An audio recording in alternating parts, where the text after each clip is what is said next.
আসসালামু আলাইকুম। কেমন আছেন সবাই? অনেক দিন পর ভিডিওতে ভয়েস দিচ্ছি।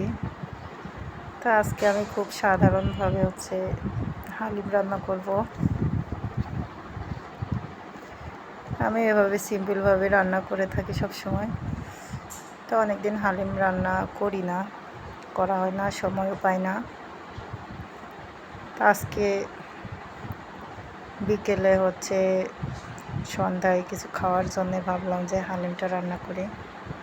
তো প্রথমে দেখছেন তো আমি হালিম মিক্স এটা দোকান থেকে নিয়ে আসছি। তো এটার মধ্যে দুইটা প্যাকেট থাকে, একটা চাল ডালের মিক্স আর একটা মশলা। তো চাল ডালের মিক্সটা আমি প্রথমে পানি গরম করে পানিতে ভিজাই রাখছি। অন্যদিকে আমি এখানে সব রকম মশলা অ্যাড করে তারপরে মুরগি দিয়ে যেহেতু রান্না করব, মুরগির গোশটা সুন্দর করে কষাই নিচ্ছি।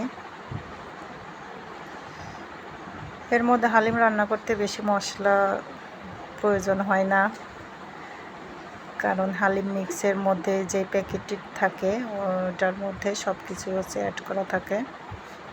খুবই অল্প পরিমাণ মশলা দিলেই হয় এটার মধ্যে, তবে পেঁয়াজের পরিমাণটা একটু বেশি লাগে।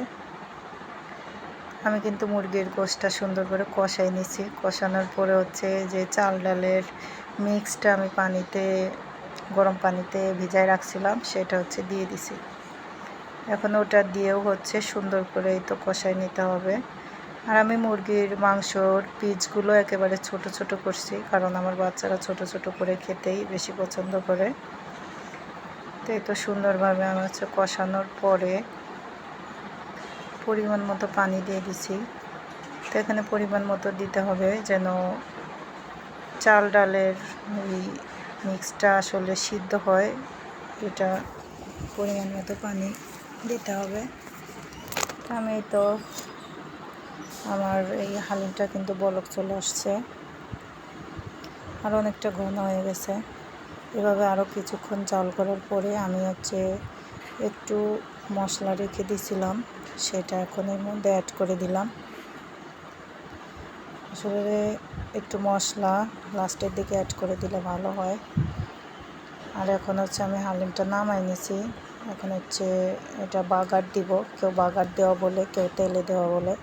তো এখানে তেলে দেওয়ার জন্য আমি একটু পেঁয়াজ, রসুন আর দুইটা শুকনো মরিচ অ্যাড করছি। তো এগুলোকে খুব সুন্দর বাদামি কালার করে ভেজে তারপরে আমি হালিমের মধ্যে দিয়ে দিলাম। এটা দিলে হালিমটা খেতে অনেক